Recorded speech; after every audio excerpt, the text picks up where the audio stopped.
No way, that's impossible. We're living together.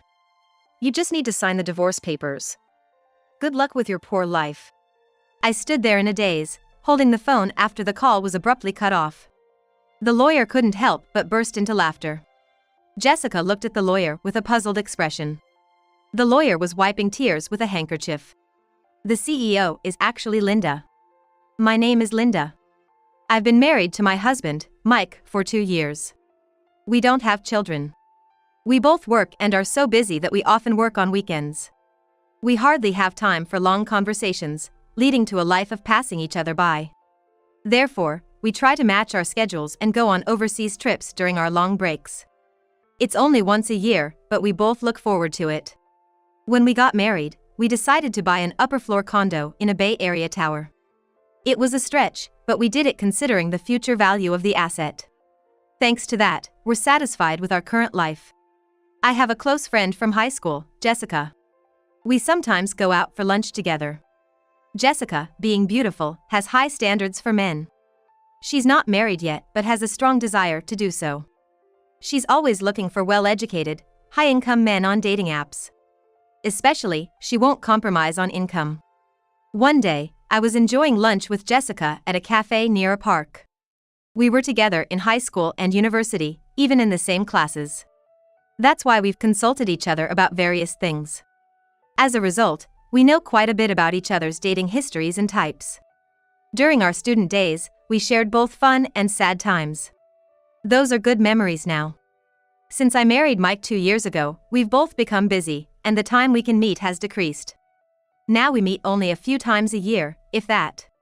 Hey, can I come visit your condo next time? Jessica suddenly asked me. Jessica had never been to my place before.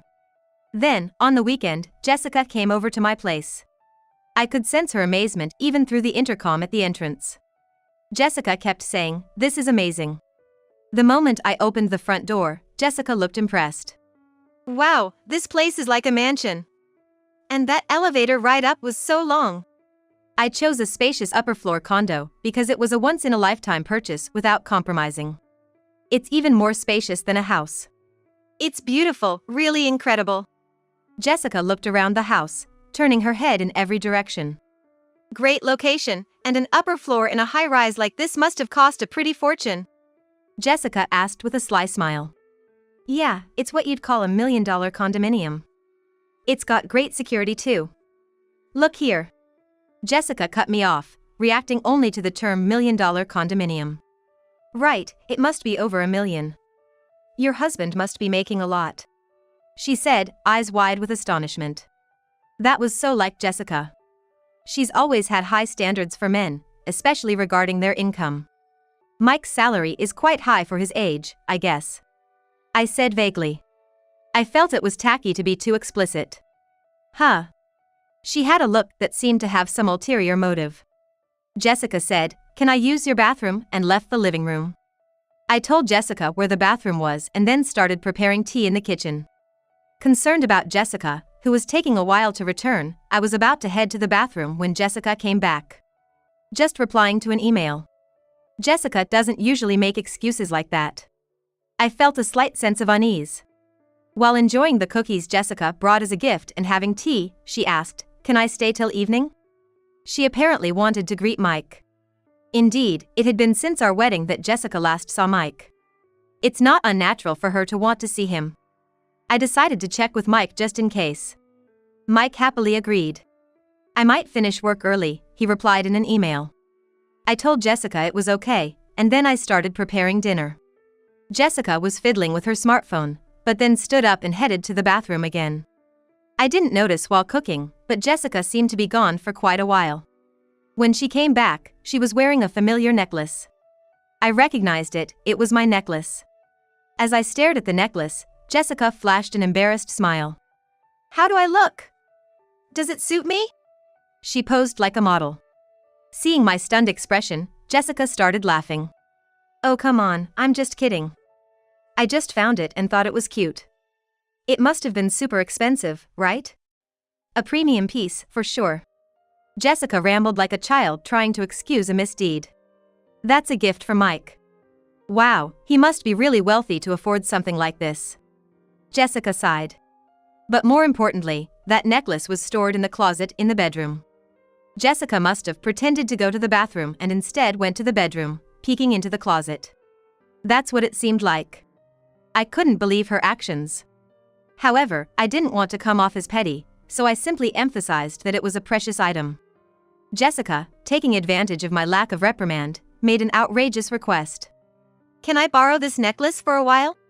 I was speechless and fell silent. "I've got a date with a doctor I met on a dating app. I want to wear it for that. Please," she pleaded, joining her hands together as if praying. Reluctantly, I decided to lend it to her. "All right, but take good care of it. Like I said earlier, it's a gift from Mike." As soon as Jessica knew she could borrow it, she smiled and began caressing the necklace. "Of course, I understand." She seemed to pay no mind to my words.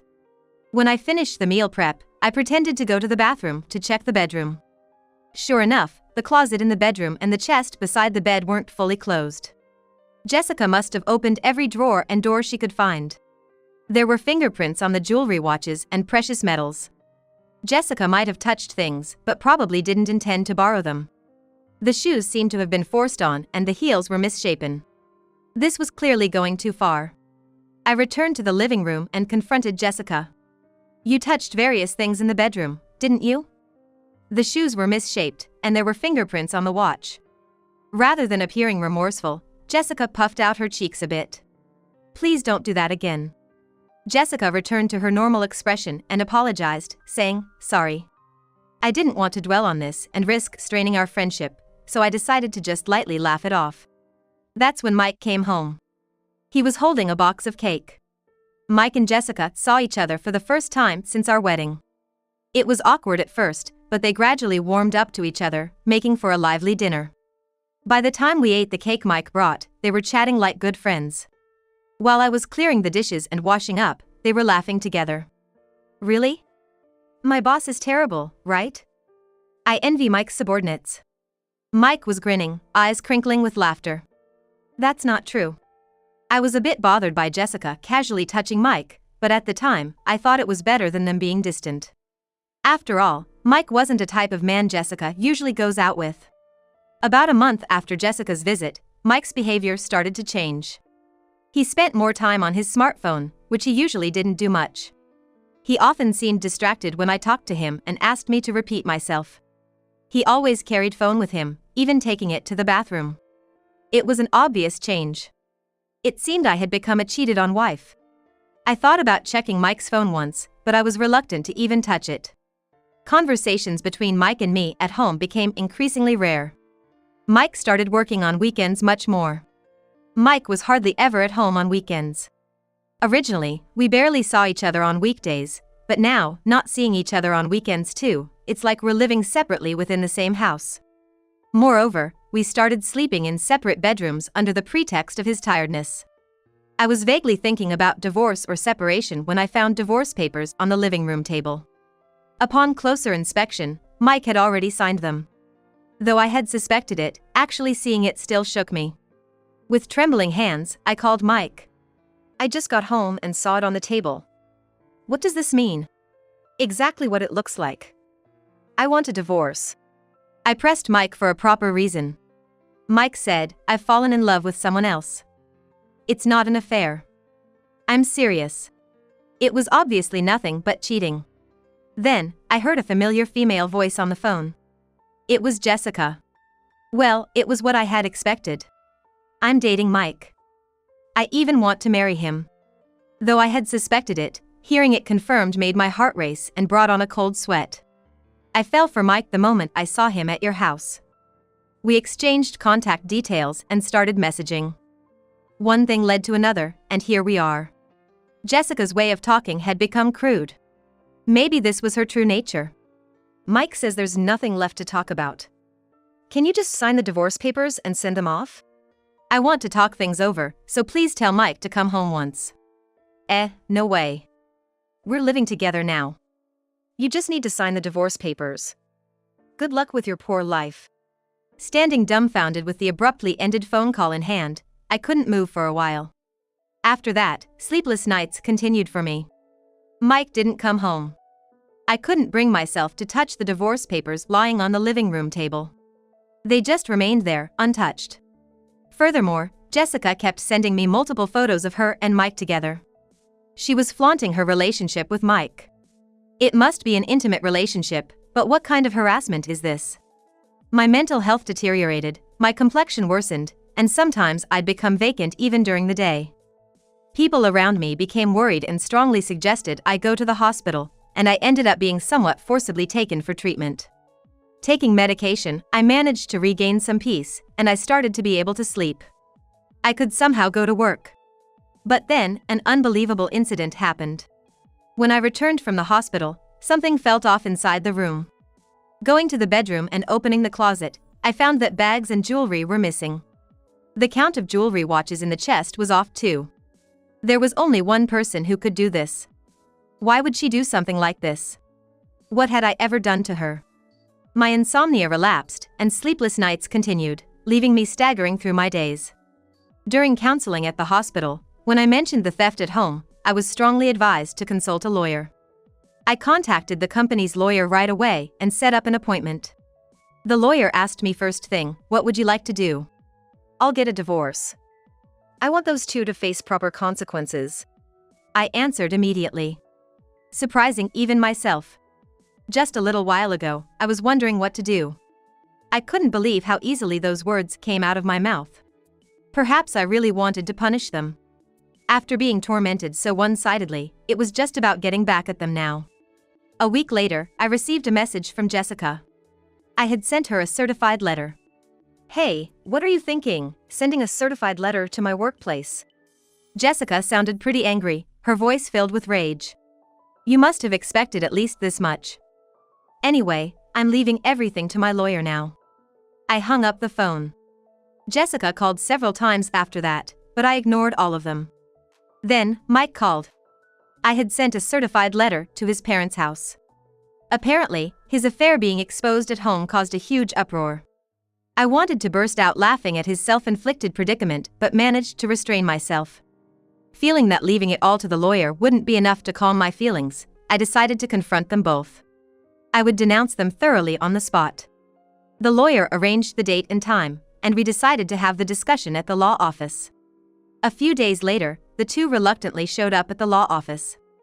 I thought they would bring their own lawyer, but it seemed they came alone. Jessica stormed into the office, flinging the door open. Mike followed, looking uncomfortable. Finally, we meet. "You coward." Jessica made no effort to hide her anger, but Mike stepped forward, trying to calm her down. "Well, you've been running away all this time. Our wedding's been delayed because of you." Jessica looked like she might throw her bag at me any moment. Mike was desperately trying to hold her back. As I watched them with a pitiful feeling, the lawyer nodded at me. "Please calm down. If any violence or abusive language occurs, we will immediately call the police. Understood?" The mention of police made Jessica stiffen. With the lawyer's intervention, Jessica and Mike took their seats, becoming calmer. We sat across from each other at the office table, ready to start the discussion. "Mike, you're seeking a divorce, correct?" Jessica was sitting haughtily, while Mike slumped, looking small. "We agree to the divorce. However, since your relationship is adultery, we will ask for alimony. Is there any significance to this?" Mike's face clouded over. "I'll agree to the divorce, but once the alimony is paid, don't contact us. Ever." I quietly nodded in agreement. Jessica looked displeased. Maybe she expected more resistance from me. When the lawyer began discussing the alimony amount, Jessica snapped. I said any amount is fine. We have plenty of money. Jessica sat arrogantly with her arms crossed. The lawyer looked at her with interest, saying, "Oh? Yes, didn't you research?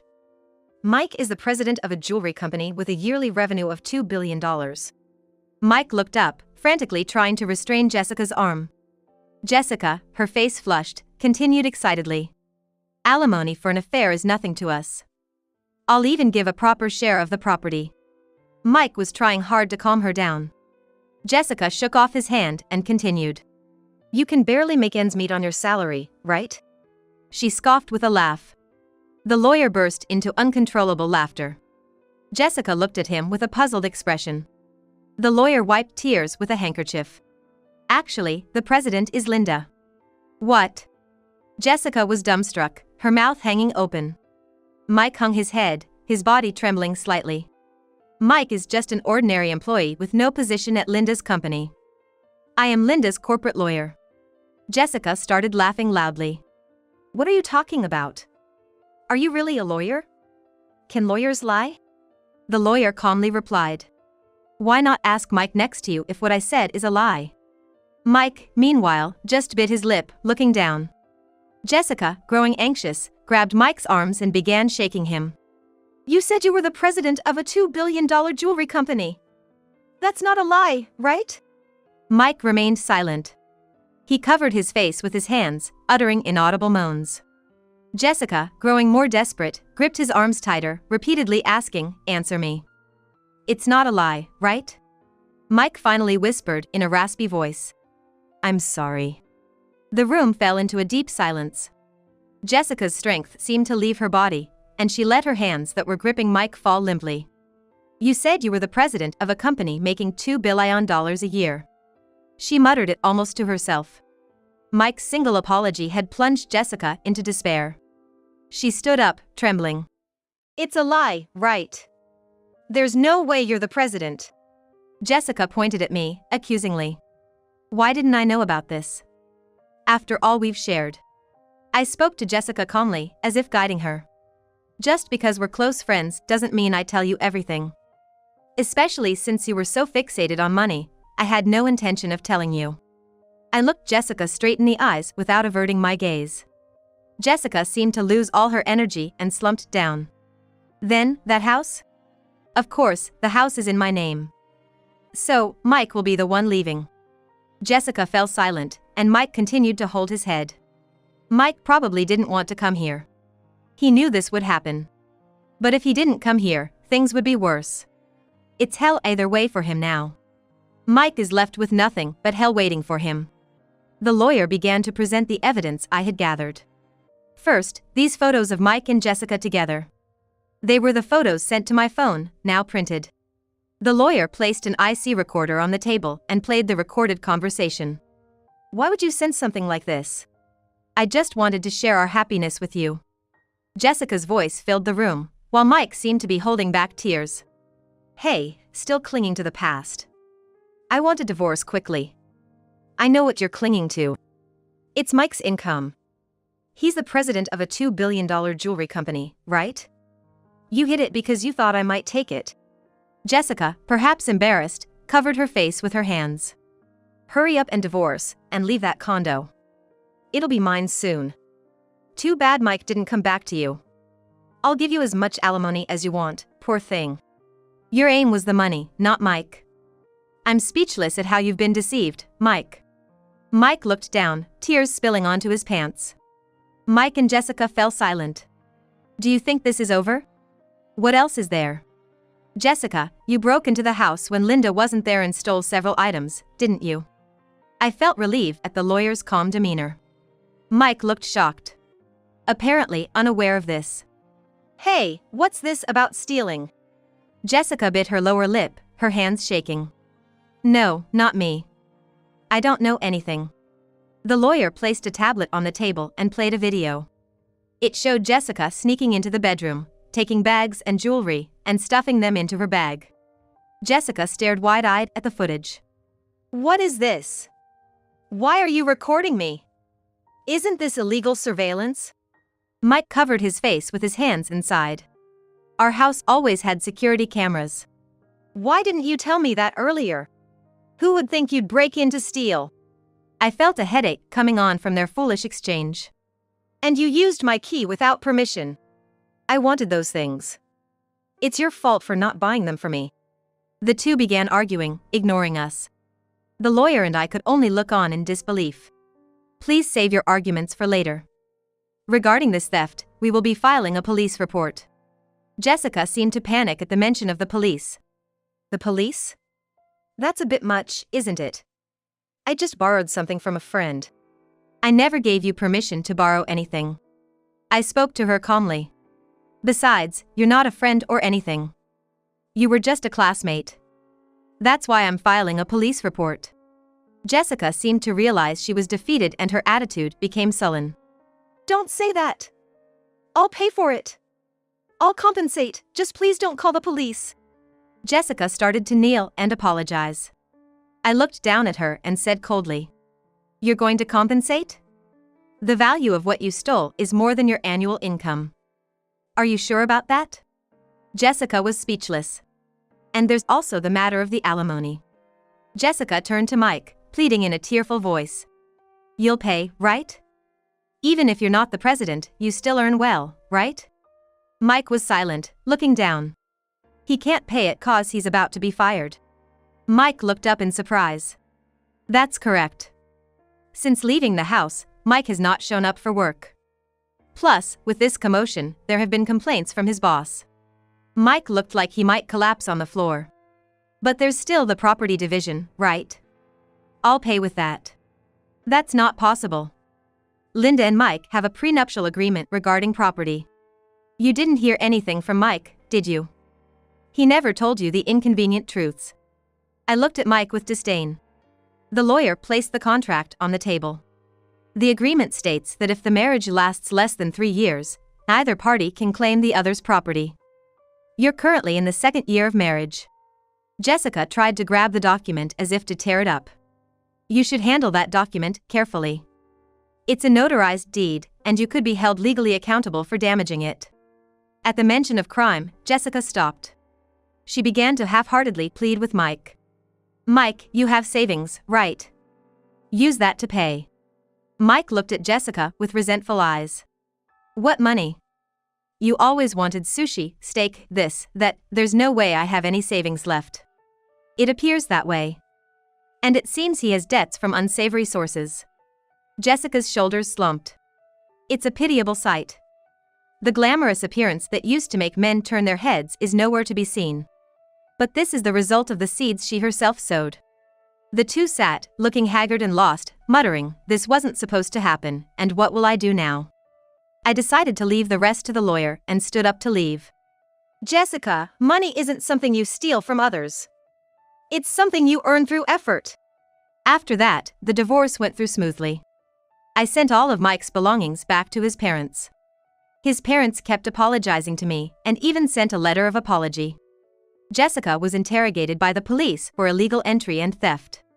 My police report led to an investigation, and Jessica was arrested after admitting her guilt. Half of the stolen items had been sold, but I got the rest back. Despite the maliciousness of her actions, her show of remorse and intent to compensate suggested she might receive a suspended sentence. However, Jessica had other crimes. It was revealed that she had been stealing from men she met on a dating app. This meant she would likely face a prison sentence. No wonder she reacted so strongly to the mention of police and crime. Mike couldn't live in Jessica's apartment and moved to an old apartment on the outskirts of town. He's looking for a job, but his unexplained absences and poor attitude at his last job make it hard for him to get hired. He's getting by with day labor for now. I receive regular updates on their situations from the lawyer. After the divorce, I threw myself into work. Now, I'm expanding our company's jewelry line to Europe. The idea came after a trip to Europe I took as a break after the divorce. I had the chance to drink wine with the owner of a jewelry store in France. During that time, I spoke fervently to the owner about jewelry designs. At that time, the owner and I hit it off, and he agreed to showcase my company's jewelry in his store. The owner is a wonderful man who, perhaps because of his own divorce history, understands my heartache. To be honest, I'm focusing on sales in France to see him. It might be mixing business with pleasure, but I think I've earned this perk after all I've been through. That's how hard it was for me.